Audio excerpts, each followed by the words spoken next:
Hi, and welcome back to Farmstead MTG. So I have another great match for you today, and there's a player here that I have to talk a bit about, because I met him at a GameCon way back, and yeah, we just became instantly friends. And at the time I was playing Standard and Modern, and he told me there is a cool format called Legacy, and alright, you can play 4 brainstorms there. So yeah, after that I played Legacy for many years, until he told me there's a cooler format called Old School, and I was like, yeah, old cards, sure, let's do that. And then my Old School journey started, and after a couple of years he told me, you know, the real way to play Magic, that's Alpha 40. And Alpha, that's cool. So I instantly went to Card Market and got myself an Alpha deck. So this person is Erland, and today he is playing with his Alpha deck. The Alpha deck has been upgraded to 60 card deck, so you're in for a treat today. So let's take a look at some decks. And here is the first deck, the Alpha deck. Player name is Erland, and yeah, take a look at this. So beautiful. So yeah, this is a mono black deck with the usual suspects, but the combo here is that he is playing with Nettling Imp, so he can force creatures to attack him. If he casts Paralyze on a creature, it becomes tapped, but he can still force it to attack and then just kill it. Also, there are 2 Royal Assassins. Those are also really great with Nettling Imp. Some artifacts, the Juggernaut and Icy Manipulator. Icy Manipulator is crucial here, because there aren't that much removal if you're playing mono black. So yeah, beautiful deck. Let's take a look at the other one. And here's the other deck. Player name is Ola, and he's bringing his green-red Ponza deck. So as you can see, there are a lot of land destruction here, and there are Blood Moons. So if you have a Blood Moon in hand, he can focus his Ice Storms and Stone Rain on basic lands, and then just screw up everything with a Blood Moon. There's also some fast aggressive creatures, at least the Curd Apes, and there's some Juggernauts and Urnamjin for like a more mid-range. So I've played against this deck. It's always hard to play against land destruction, but I guess it depends on how many moxes and artifacts, mana rocks you have. So 2 cool decks. Let's get down to the match. Okay, game number 1. You have Ola on the top and Erland on the bottom. Erland is on the play. Swamp and Birds of Paradise from Ola. And there's a Paralyze. So now Ola needs to pay 4 mana if you want to untap it.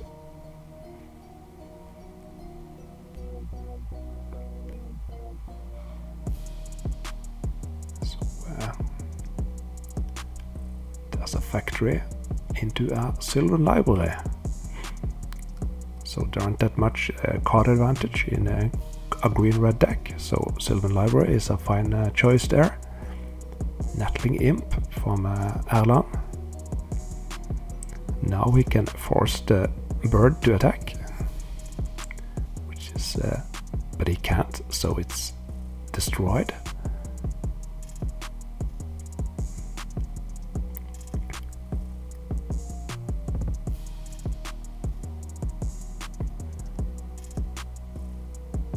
Three mana. There's an Ice Storm on that one, no on that. Gotta take the right swamp. Erland is playing a Hypnotic Spectre, and attacks for 1. Yes, the Nettling Imp can attack. It's a 1/1 creature.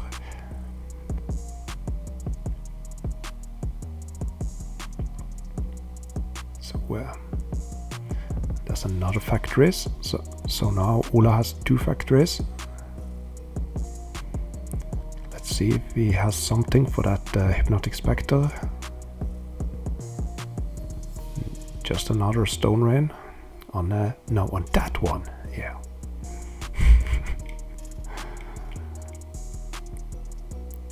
Okay. That's good. So, ooh, he took a Wheel of Fortune. And he has another land.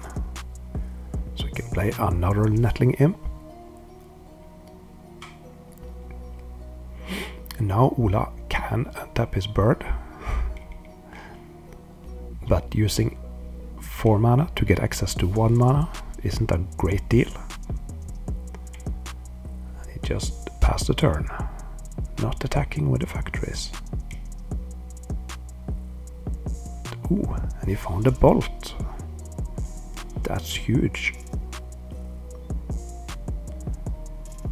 Once again, looking at the top tree, probably some lands there. There's a strip mine. Will he attack with his factory?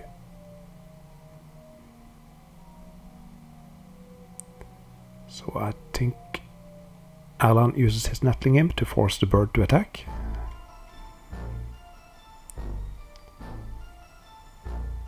Okay, and he doesn't attack, so he dies. And has a Curd Ape.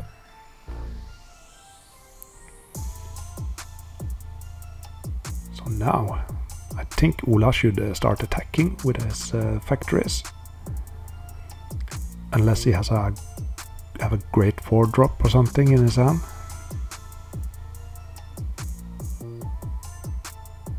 Another Stone Rain. That's a fine thing to do as well.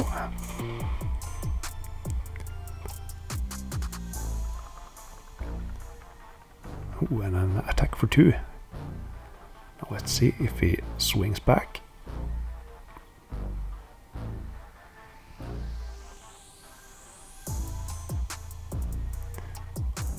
Only attacks for 2 and cast an Urnam Djinn. A Juggernaut from Alan.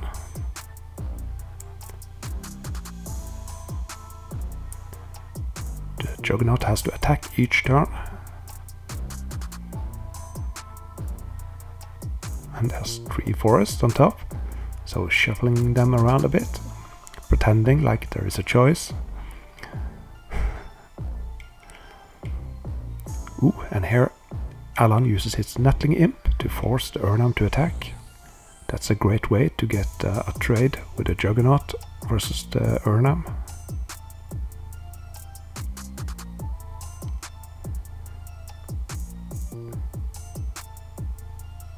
That way the Juggernaut can trade with Urnam instead of just a factory.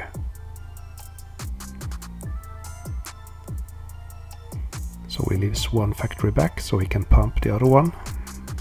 And Alan blocks with the Juggernauts and takes 4 damage down to 12. And there's another Curd Ape.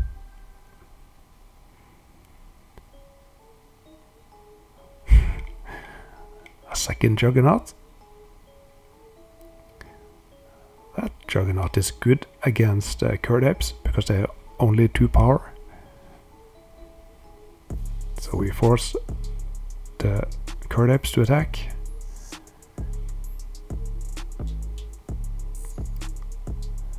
So blocking one of them, taking 4 damage down to 8.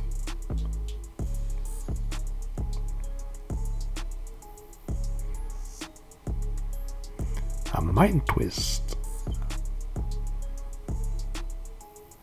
Ooh. And the Juggernaut is attacking.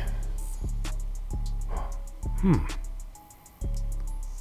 kind of expected it to stay. Oh, no, of course he has to attack. Yeah. Derp. A Will-O-the-Wisp.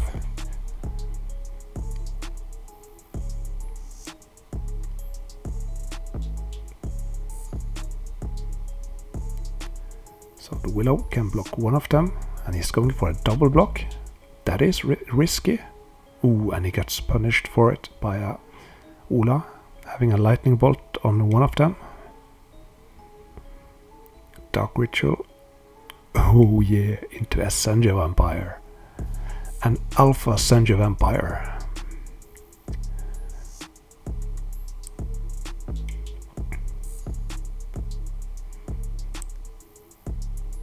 So, no, I think the offensive is coming to an halt. Okay, Erland is attacking, no fair. There's an Hypnotic Spectre.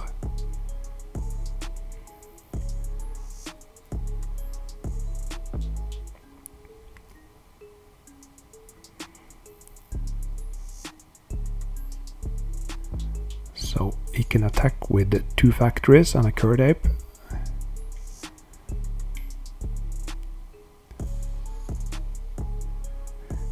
That would bring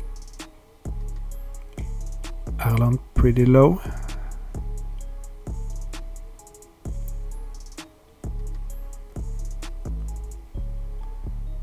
Yep, it's going for the attack. So the Hypnotic can trade with one of the factories, so he takes 2 damage. And the Will of the Wisp have regeneration, so it can block for days. So attacking with the Senja Vampire, doing 4 damage and only receiving 2. That's a good trade. Both players on 6 life. And wow, this is a really cool game here. A Stone Rain. Yeah, blocking one of them, taking 2 down to 4. And then now Erland can send Ola down to 2 life, playing another Hypnotic Spectre. What can he do here? There's a Curd Ape on top. But those are not the droid you're looking for. Oh, and he just put all the cards back. Didn't even draw. So, Spectre trading, Willow blocking. Yeah, there's a card. Okay, looks like it's over. Yeah. So, game number 2.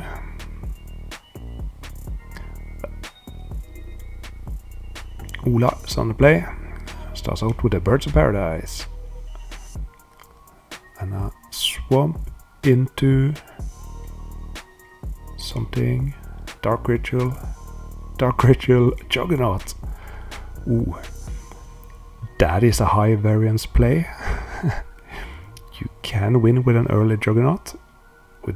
But if your opponent is playing with lightning bolts, it's kind of risky. Tapping 4 mana for a Juggernaut.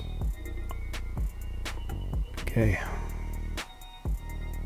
So we only got to do 5 damage with it. Let's hope he has some more lands.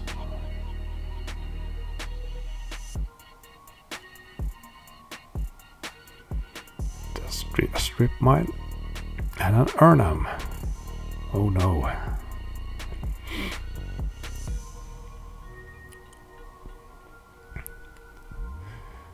So the Urnam attack puts Erland down to 16 and has a Suchi.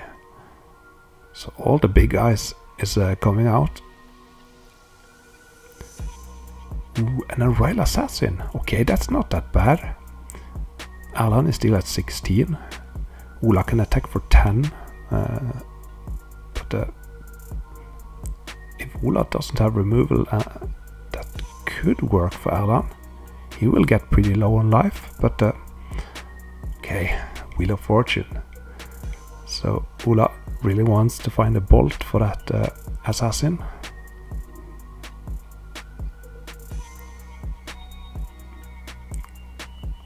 I think this game is over if you find a bolt. Tapping her for red, I assume, and some colorless. And the ground starts shaking and the Royal Assassin dies. There was an Earthquake, a Black Knight, and a Will-o'-the-Wisp. Okay, so Alan is mounting some defense here. But I think the Black Knight is on jump block mode. Ooh, and another factory from Ola. That means he can attack with the other factory.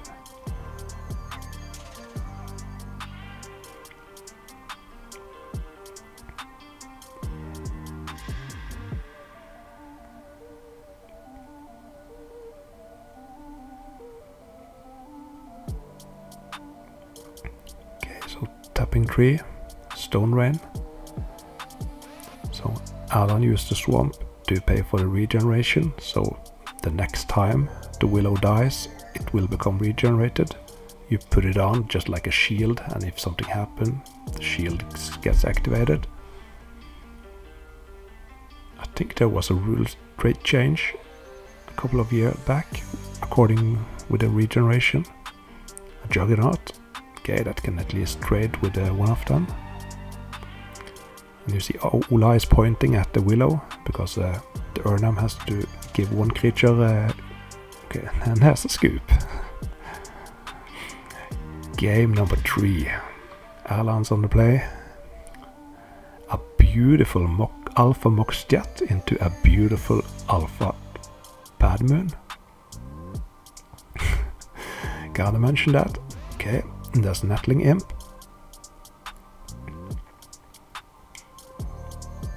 Now we can start forcing the bird to attack. Oh no. Whirling Dervish. This is not what you want to see if you're playing mono black. Even if you have Assassins or Pestilence or whatever, it doesn't work. But yeah, speaking of Assassin, but Alan has, I think it was 3 Icy Manipulators, so he needs to find one of them. Unless this Dervish is going to get out of control.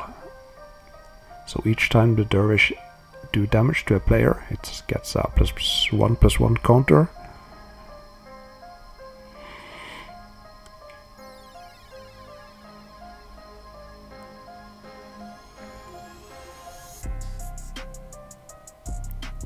So here comes the attack. Attack for 6. Puts Alan down to a 13. Oh no, and another Urnam.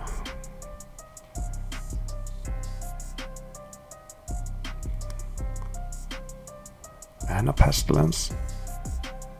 Okay.